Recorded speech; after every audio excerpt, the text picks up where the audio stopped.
Hey everybody, I'm back, your pal Drew Geraci, comic book industry veteran for a billion years, mostly for DC, fanboy for decades prior. Mostly Marvel fan growing up. I was brand loyal, as I don't even know if that phrase is still around. Um, anyway, this is going to be another episode of a theme that I haven't delved into in probably a year, maybe, called the Bronze Age Creators Merry-Go-Round. It took about 7 artists and 3 writers before they settled on the right creators that sort of justified this character. There were some real turkeys that came out at the same time, and they didn't last as long. Somehow this lasted a long time. With the 70s, the sales, how can I put it? After Jack Kirby left, and then Stan was stretching himself thin on doing some other writing, more deliberate writing on the later creators of Fantastic Four and Spider-Man. So it was, and then 72 or so, Stan pretty much stopped writing. So you had, for the first time ever, you had a major comic publisher run pretty much solely by fanboys, not by grown-ups in quotation marks.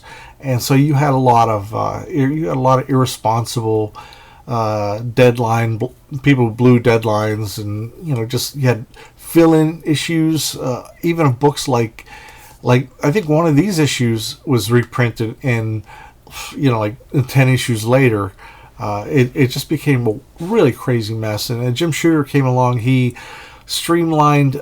He got people to do the deadlines. He hired people like Denny O'Neil, other like Larry Hama, just people that were grown-ups that really could help us get the books out on time. Don't make them a reprint that's easy to skip, and cut back a little bit on the self-indulgence. Some of the it's a lot going on. I'm just blathering at this point. So I got this all in one Killraven Masterworks, about almost 500 pages, and pretty interesting. Basic Adventure started off with the Inhumans and Black Widow, and then it went around. Then they introduced characters like this and these revolving titles. It was Marvel Feature, it was Marvel, here we go. It's like, shut up, Drew. Oh, no, I ain't done. This character design, I believe, is by Neil Adams, and it was inspired partially by Yowzer, the movie Sardoz, which Sean Connery left the James Bond franchise to do this movie. And yes, it looks ridiculous. And other people have covered this movie in a great... there's a guy named one called Fanboy Flicks, or Weird Movies with Mark. He's done this, and it's such a weird movie. It's so weird. It's so kinky. He's like the one guy on Earth that all the women lust after, and it's very self-serving. And dig those hip boots, though. I think partially Neil Adams, who did the first few pages of the first issue, designed the character roughly on that, and which is funny because that other movie flopped, so why not? 70s, man, it was all about throwing things against the wall, seeing what sticks. Okay, writer's pencil, blah, blah, blah, blah, blah. There's a whole list of things. Okay, we're starting off with the first issue. They call him Killraven. I love that title, by the way. And we get right into it with Neil Adams, baby. Some really sweet, just unusual. He just does the weirdest angles. It's almost like if you did a regular comic book and it was a snapshot, you were taking a shot while things were happening. This would be like between the snapshots, like the movements. Another thing too, all the covers say in the, let me read that again. Based on concepts created in the prophetic novel by H.G. Wells, and I haven't looked it up yet, but I mean, is that a legal thing? Did they have to pay to get H.G. Wells' estate a stamp of approval, or no? Because, if somebody knows, tell me. I just choose not to go through Wikipedia on every single thing because A, there'd be less episodes, and B, I like to interact with people in the comments, and they can help me out with that kind of stuff. Short, small talk, or I'm just going off of what I read. Jerry Conway, who I always call Gary Conway because I don't care. Art by Neil Adams and Howard Chaykin. Inked by Frank Chiaramonte.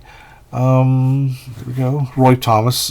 He brought in a lot of outside properties, like Hugh Sachs Romer's Fu Manchu for Shang-Chi, a whole bunch of other stuff. So you got Howard Chaykin taking over. Very young Howard Chaykin. It looks nothing like his work, but it's like a lot of these 70s guys start off. They sort of start off as Neil Adams wannabe, sort of.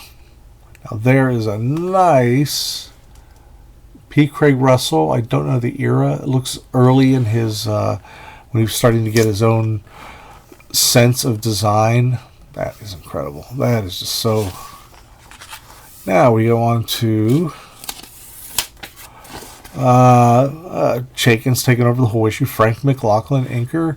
And like I said, this looks, except for like the length of the women's bodies, I don't see hardly anything Chaykin-y? Like, that's a very Neil Adams thing, but you either broke into Marvel doing Neil Adams or Jack Kirby style. A little of each. That was pretty much the industry standard, at least for Marvel. DC actually had a much more stable Bronze Age. So we go.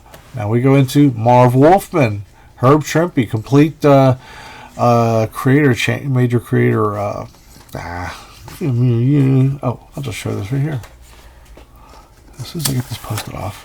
First time in my knowledge, and I've read a lot of Herb Trimpe books. Get that. He did a fancy kind of, signature on the cover. Nothing too fancy, but it's fun. So, there's so much going on. It is, and also, if you read these Bronze Age books, like, for one thing, you can't binge them because your brain will melt. Here we go, Don McGregor now with Herb Trimpe. So we got the regular writer to be now to be the guy who defines the rest of the story. Now, Herb Trimpe artist, that and Yolande Pittsburgh, that has to be like a letter word jumble type thing where I've never heard that name before. I don't think it's such an awkward name that I'm certain it's somebody else who scrambled their name. Most likely because they're working for maybe DC, because back then, they were very protective of each other's talents. I mean, the talent, as in person who does creative stuff. So, really neat. I mean, Herb can do anything. You see a lot of Herb in my episodes, but it's mostly because he like Sal Buscema, he was fast. He could do George Tuska, and they basically were holding the fort for Jack Kirby and Steve Ditko, who did a lot of stuff, jumped around, had a regular series. Okay, there. Now, we go into for one thing, I love this cover. I love that cover. It's got a John Romita redraw on Killraven's face, I would wager. So we go into Rich Buckler, doing a very Neil Adams-ish style. He did this before. Oh, Klaus Janson, yeah, baby. He did this before he became. He started off sort of as a Neil Adams clone, but not 100%. He sort of developed his own realistic style, and then later on he did some Kirby style for different books, the ones that Kirby was usually associated with. So it's pretty interesting. Buckler at this time was also doing, he was doing Black Panther in, what is it? Jungle Action. So, these guys were all over the place, and they kept this big batch of new comics coming out, trying to get a hit somewhere. And now we got Gene Colan. And, if you blinked, you would have missed this. It's a horrible spread. But this is a time where Marvel was going on the cheap side of 17 pages. They made this sideways, drew it, penciled it, inked it sideways, and it counted as one page. You only got paid, one for these 2 pages, and it was kind of crap. 99% of them, just you could tell the inks were all fuzzy and the lettering was huge. So now we got Craig Russell before he became P. Craig Russell. Dig that Jim Starlin cover. You always have to have a girl like the guy's leg. It's very everybody just does the Frazetta bit. Okay. It's very rough. I like that. And the stars, that's just really, really different. Volcana. So we got a regular gang here on the book. And it starts off a little... it's great to see an artist that actually becomes a great artist evolve into his own style. And it was very much different than the Marvel style. House style. Blah, blah, blah, blah, blah, blah, blah. Don McGregor, he is probably the most... If he got paid by the word, like in the old days when pulp magazine writers would get paid like a penny a word, he would be the richest man in town. And so it's real dense. And this is another reason why I said you can't binge read this book. You read them one at a time. And you see Trempy coming back to help out on the deadline. These characters, these covers are so great. But I didn't buy this at the time. It was too... All this, it's like, where do I start? I mean, as a new kid, I'm just like, I don't get it. There's a lot going on. I'm left out. Nothing seems to be going on at the present. Because he was... McGregor's always been like a very, very overly cerebral writer. And he was also writing Black Panther, which I enjoyed much more. So, whoop, here we go. So I'm jumping ahead towards the very end. Actually, it's there are a couple issues penciled by Keith Giffen, written by Bill Mantlo, and both of those guys are all over the place.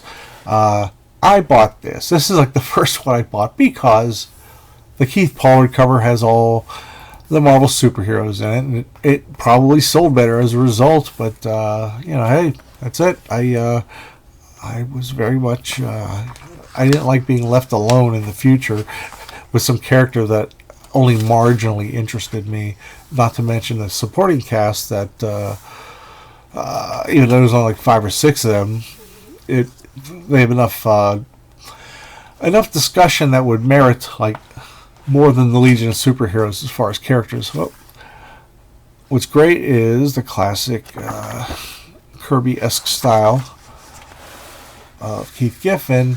He redesigns these classic Marvel characters.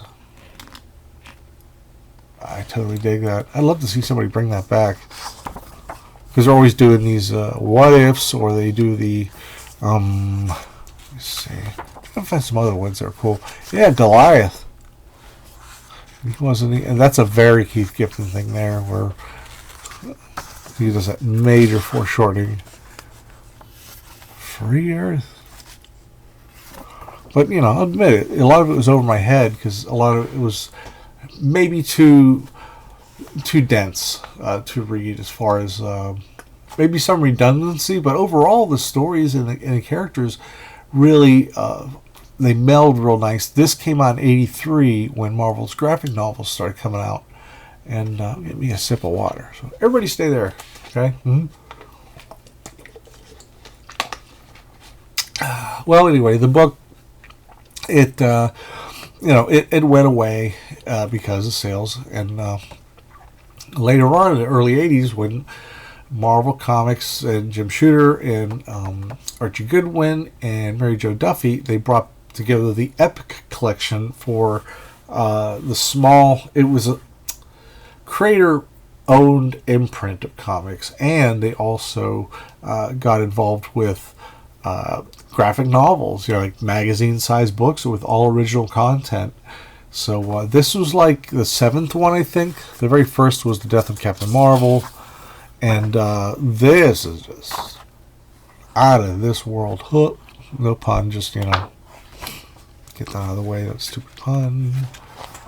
That's Killraven. And later on in the 80s and in the 90s and 2000s, P. Craig Russell's passions were... they were classic stories, myths, and such. He would do. I had an episode where he did Pagliacci, the story of Pagliacci, and a lot of old theater stories he would do. Just really, really amazing stuff.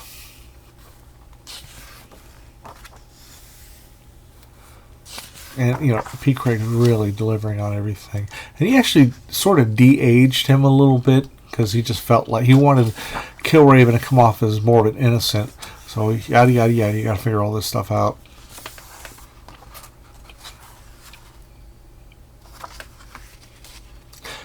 Stuff that P. Craig Russell would also... stuff like The Jungle Book. Like the original one. He did that in Marvel Fanfare, I believe. So, let's see what's going on here. That back cover, baby. That is sweet. And, there's the blah, blah, blah. These are notes. This is stuff Don McGregor, he saved from way back when. I dig this. Don McGregor next to P. Craig Russell. That's a great photo and reproduced nice. And there's a close-up of Camilla Frost as a gift to Don McGregor, his partner in crime. That's just so neat. You got all this script. Oh, you'd have to read all that. But yeah, that would make a great poster. Just the dropouts and everything. Here is a poster that ended up in Marvel Fanfare. And going back to the Sandy Pluckett episode that I did a year or two ago, here's a nice treat. Oop, without the poster pad, that is. In the mid to late 80s, Marvel started doing the Marvel Index, and they would basically say who the creators were, who were the main characters, and who were the guest stars, and all that. It had started originally with Mark Gruenwald had done it for a book called Omniverse in, I don't know, like the mid-70s. And so this is just more the same. And they thought, like, well, screw it. We're not going to have another outsider company do that. We'll do it. Yeah. Well, I hope you've enjoyed all my Post-it notes and my story. And, years later, the later costume that he got that was less kinky and more designy, I think years later that costume was brought back briefly, and I don't know if that was in canon. If you're talking about like a possible future where the Martians land, you can't say it's in canon per se, because it's all relative. So anyway, if you have any questions, if you have any corrections, please let me know. And I hope you enjoyed this, and I'll be back sooner than you know.